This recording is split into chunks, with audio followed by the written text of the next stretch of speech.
தாழ் வாழ்க, இமைப்பொழுதும் என் நெஞ்சில் நீங்காதான் தாழ் வாழ்க. காஞ்சி காமகோடி பீடத்தினுடைய சமய பிரச்சார நிறுவனமாக இந்து சமய மன்றம் செயல்பட்டு வருகிறது.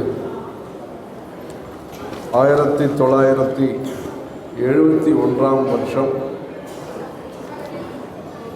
நகரி புத்தூரை அடுத்த ஆந்திர மாநிலத்தில் இருக்கக்கூடிய புத்தூர், அங்கே கிராமம் ஒன்று இருக்கிறது.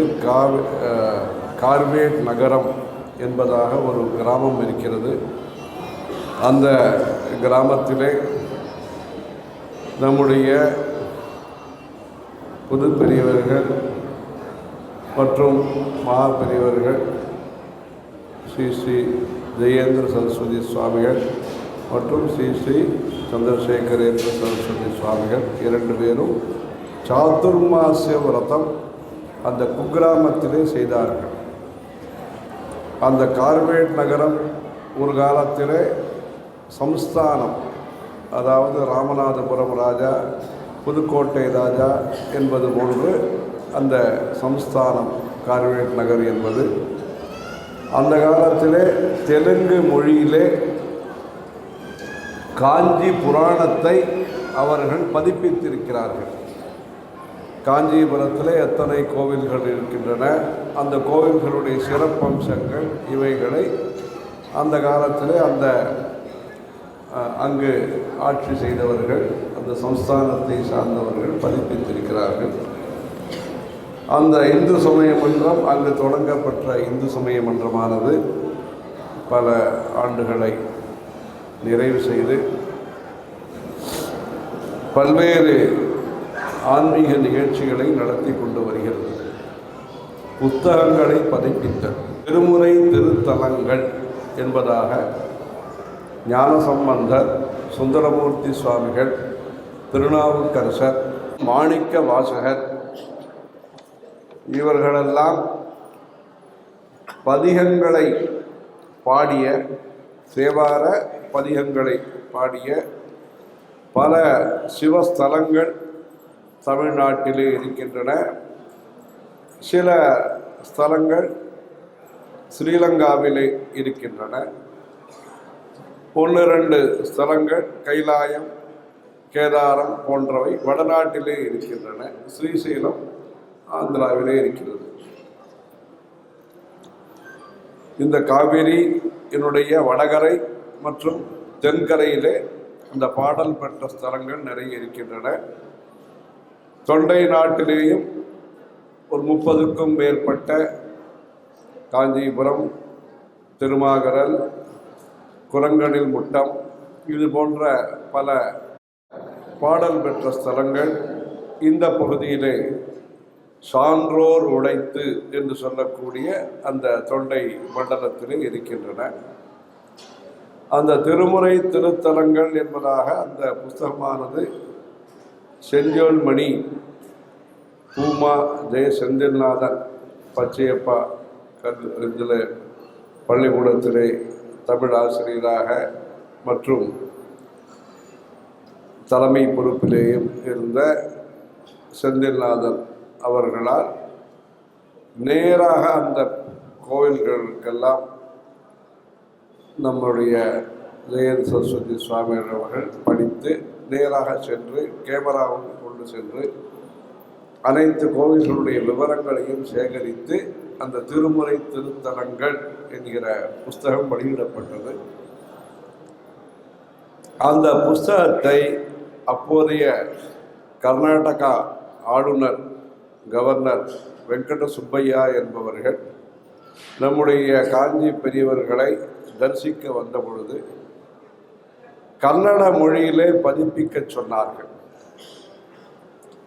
அந்த சமயத்தில் அவர் கவர்னர் ரூல் நடந்துட்டு இருந்தது, ராஷ்டிரபதி சாசன். அவர் தெலுங்குலேயே பதிப்பிக்கலாமான்னு கேட்டார். அதுக்கும் அனுமதி கொடுத்தார்கள். இப்படி பிற மொழியிலேயும் அந்த திருமுறை திருத்தலங்கள் புஸ்தகங்கள் வெளியிடுவதற்கு இந்த இந்து சமய மன்றமானது சிறப்பான சேவையை செய்திருக்கிறது. பல ஆண்டுகள் தொடர்ந்தாற்போல் பல ஆண்டுகள் காஞ்சிபுரத்திலே, வேலூரிலே, அருப்புக்கோட்டையிலே, மதுரை பக்கத்திலே, இப்படி பல ஊர்களிலே கோடைக்கால ஆசிரியர் பயிற்சி முகாம்கள், ஆன்மீகம் தொடர்புடைய பயிற்சிகளை 15 நாட்கள், இன்னும் சொல்ல போனால் இன்னும் 3 வாரமோ எப்படியோ, குறைஞ்சபட்சம் 15 நாட்கள், ஒரு வாரம் குறைவுன்னு இல்லை, அப்படி முகாம்களாக நடத்தப்பட்டு பாடத்திட்டங்கள், சமயம் தொடர்பான பாடங்களை நடத்தி அவர்களுக்கு சான்றிதழ்களை வழங்கி இப்படி இந்த பயிற்சி முகாம்கள் நிறைய நடந்திருக்கின்றன. சமய களஞ்சியம் என்பதாக தினசரி இந்த நேரத்திலே, இந்த 7-8 மணி போல மாலை நேர பூஜைக்கு முன்பாக இதற்காக 1/2 மணி நேரம் 1 மணி நேரம் நேரத்தை கொடுத்து நம்முடைய புதுப்பெரியவர்கள் ஜெயேந்திர சரஸ்வதி சுவாமிகள் அவர்கள் இங்கேயே இந்த சுரேஸ்வராச்சாரியர்களுக்கு பின்பகுதியிலே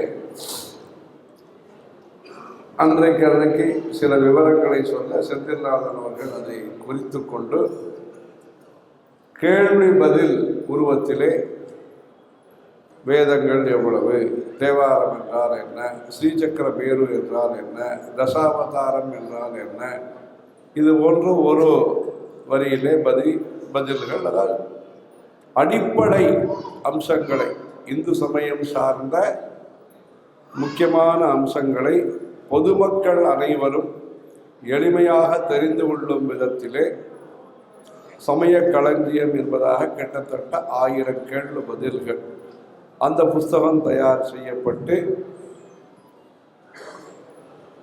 அது பதிப்பிக்கப்பட்டிருக்கிறது. இப்படி பல்வேறு புஸ்தகங்களை பதிப்பித்த ஆசிரியர் பெருமக்களுக்கு ஆன்மீகம் தொடர்பான அம்சங்களிலே சிறப்பு பயிற்சி அளித்த சுற்றுலா, இங்கிருந்து வடநாட்டிற்கு கூட குமரக்கோட்டத்திலிருந்து அந்த காலத்திலே பஸ் ஏற்பாடு செய்து அவங்களுக்கு சாப்பாடு எல்லாம் ஏற்பாடு பண்ணி வடநாட்டு திருத்தல யாத்திரைகள் இந்து சமய மன்றத்தினுடைய ஆதரவுடன்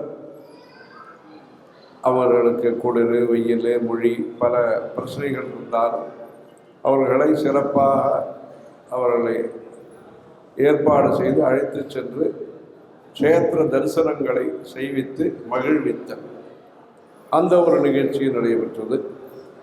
இந்த இந்து சமய மன்றத்தினுடைய ஒரு தொடர்ச்சியாக நேற்றைய தினமும் இன்றைய தினமும் கலாச்சாரம் சம்பந்தப்பட்ட அந்த பல பயிற்சிகளை மாணவ சமுதாயத்திற்கு அளித்து, இன்றைய தினம் பல அறிஞர் பெருமக்களை வரவழைத்து சமய நெறி, திருமுறை வரலாறு, திருவம்பாவையும் வழிபாட்டு மரபும், சந்தமிகு தமிழ் மறை, அபங்க நாம சங்கீர்த்தனம், வழி வழி வந்த பக்தி நெறி என்கிற தலைப்புகளிலே பல பிரசங்கங்களை ஏற்பாடு செய்து ஒரு நாள் முகாமாக இது மறுபடியும் புது பொலிவுடன் இது தொடர்கிறது. இந்து சமய மன்றத்தினுடைய நிகழ்ச்சிகள் தொடர்கின்றன.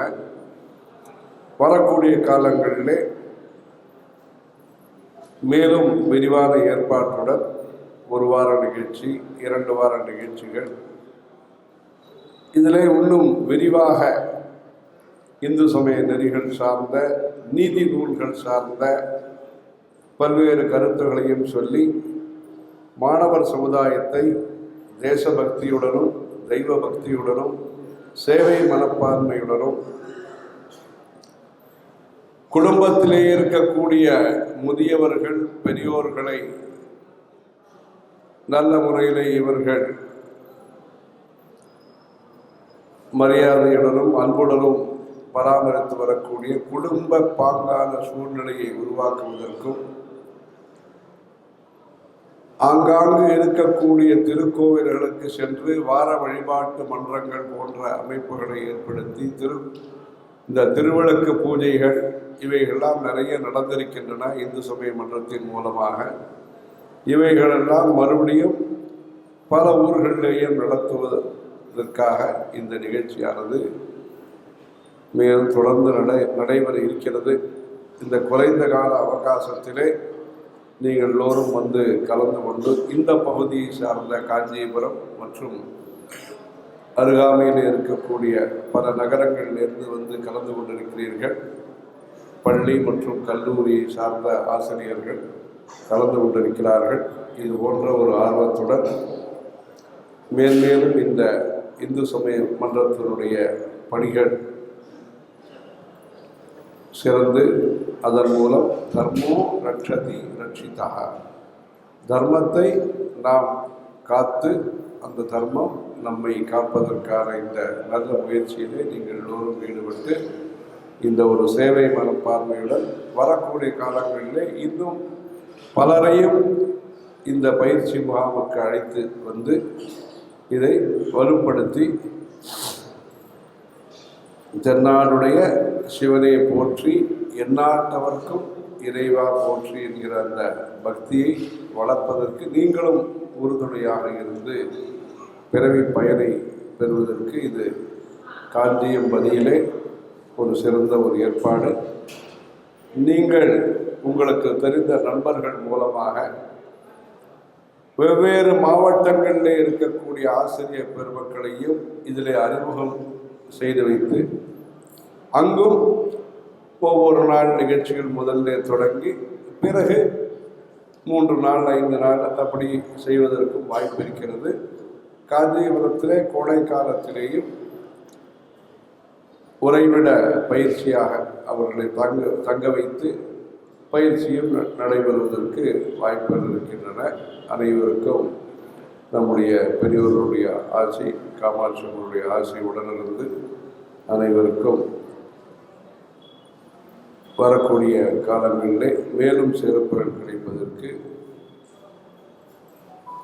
அழகான காஞ்சியில் புகழாக வாழ்ந்திடும் அன்னை காமாட்சி உமையை என்கிற அம்மனை பிரார்த்திக்கிறோம். ஹர ஹர சங்கர, ஜெய ஜெய சங்கர.